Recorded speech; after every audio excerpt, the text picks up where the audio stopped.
We are continuing to cover the seclusion and restraint incidents in the Madison School District. Roughly 30% of incidents reported last school year involved students with disabilities. Our Tanasia Shaw is covering how the Madison District plans to lower that number. Tanasia? Hi, Susan and Eric. Today I spoke to a mom that has a special needs child that attends MMSD.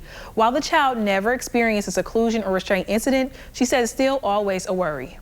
We need to think about how it impacts our students with disabilities to be restrained and secluded. Krishan Olsen's child has a genetic condition. She said the data about MMSD seclusion and restraint numbers is concerning. It's concerning to see the numbers, particularly at the elementary school education level. Here's a breakdown. During the 2024 to 2025 school year, MMSD reported 506 seclusion and restraint incidents. 156 of these incidents involve students with disabilities. That's nearly 30%. Bottom line is that we need to be moving away from practices that restrict students' movements within schools, especially those that can be dangerous. Andrea Rupar is a special education professor for UW, and she says seclusion and restraint is traumatic. Restraint and seclusion are two ways of restricting students' movement within a school.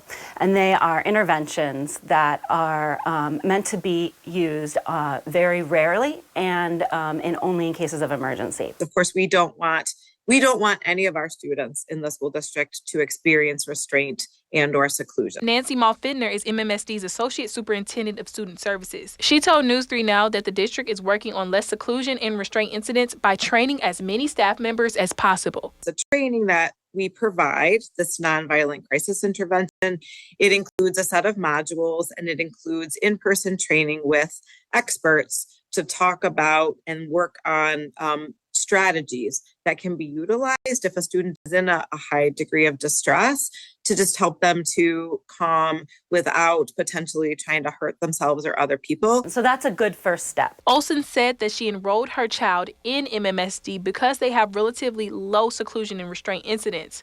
But there is still work to be done. How do we change the environment so that they're not in a position where that would ever happen?